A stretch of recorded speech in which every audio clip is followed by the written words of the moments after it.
ഞാൻ ചോദിക്കുന്നില്ല. നിങ്ങൾക്ക് ഏറ്റവും നല്ല ഒരു കാര്യം ഞാൻ പറയുകയാണ്. പ്രിയപ്പെട്ട അമ്മമാര് ഓർത്തോളൂ, ജീവിതത്തിൽ നിങ്ങൾ നിങ്ങളുടെ ഭർത്താവിന്റെ ഉമ്മയെ ജീവനതുല്യം നിങ്ങൾക്ക് സ്നേഹിക്കാൻ പറ്റുമെങ്കിൽ നിന്റെ ജീവിതം സമ്പൂർണമായിട്ടും വിജയിച്ചു. കേട്ടോളൂ, ഭർത്താവിന്റെ ഉമ്മയെ സമ്പൂർണമായും ആ കുറവുകളും തെറ്റുകളും ഒക്കെ കണ്ടിട്ട്, അതായത് ഭർത്താവിന്റെ ഉമ്മയ്ക്ക് ഒരുപാട് തെറ്റുണ്ട്, ഒരുപാട് കുറവുകളുണ്ട്, വിദ്യാഭ്യാസപരമായ കുറവുണ്ട്, അല്ലെങ്കിൽ പരിജ്ഞാനപര കുറവുണ്ട്, കുറെ മക്കളുണ്ട്, ഒരു ഉമ്മയ്ക്ക് അവരുടെ സ്നേഹം കൂടുതലൊക്കെ അങ്ങോട്ടും ഇങ്ങോട്ടൊക്കെ ആയിരിക്കും, ഒക്കെ കുറവുണ്ട്, 100% കുറവുണ്ട് ഭർത്താവിന്റെ ഉമ്മയ്ക്ക്. ആ കുറവുകളെല്ലാം കണ്ട് അറപ്പും വെറുപ്പുമില്ലാതെ ഹൃദയത്തോട് ചേർത്ത് പിടിക്കാൻ എനിക്കാകുമെങ്കിൽ, എത്ര പേര് അങ്ങനെ സ്വമനസ്സോട് ചിന്തിക്കുമെങ്കിൽ നിങ്ങൾ ഓർത്തോളൂ, നിങ്ങളുടെ ജീവിതം സമ്പൂർണ്ണമായി വിജയിച്ചു. നിങ്ങൾ അങ്ങനെ വിചാരിക്കുന്ന മാത്രമല്ല. ഒരു കാര്യം കൂടെ ഞാൻ പറഞ്ഞുതരാം. നിങ്ങളുടെ വീട്ടിൽ നിങ്ങൾ ജനിച്ചു വളർന്ന നിങ്ങളുടെ തറവാട്ടിൽ അവിടെ യഥാർത്ഥ അമ്മയും അച്ഛനും അവിടെ ഉണ്ടാവും, ഉമ്മയും ഉപ്പയും. ആ ഉമ്മയും ഉപ്പയ്ക്കും സമ്പൂർണമായും ജീവിതത്തിൽ സമാധാനം കിട്ടും.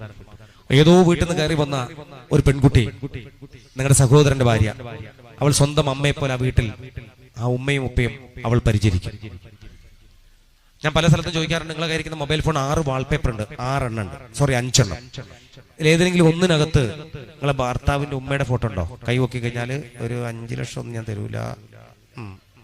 എന്നാലും ഞാൻ ചോദിച്ചു കുടുങ്ങി. തൊട്ടപ്പുറത്ത് എനിക്ക് ഇഷ്ടപ്പെട്ടു ഷഹന എന്ന പെൺകുട്ടി കൈവൊക്കി അവിടുന്ന് വരാൻ പറഞ്ഞു. കണ്ണു നിറഞ്ഞിട്ട രീതിയിൽ വന്നു. തൊട്ടടുത്ത സ്കൂളിൽ, ചാപ്പരങ്ങാടി സ്കൂളിൽ നോക്കുമ്പോണ്ട് ഭർത്താവിന്റെയും ഭാര്യയുടെയും ആ ഉമ്മയുടെയും ഫോട്ടോ ആ സഹോദരി കൊണ്ട് നടക്കുന്നത്. ഇങ്ങോട്ട് വരാൻ പറഞ്ഞപ്പോ കണ്ണിട്ട് നിറഞ്ഞു.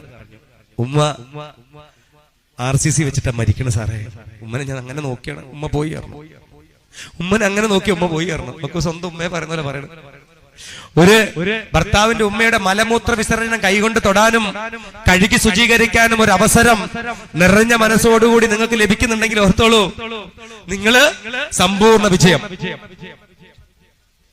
അവരുമായിട്ട് സ്വരച്ചേർച്ചയില്ല എങ്കിൽ നീ ഓർത്തുകൊള്ളുക, നിന്റെ മാതാവിന് ജീവിതത്തിൽ ഒരിക്കലും സമാധാനം കിട്ടില്ല. ഒരിക്കലും.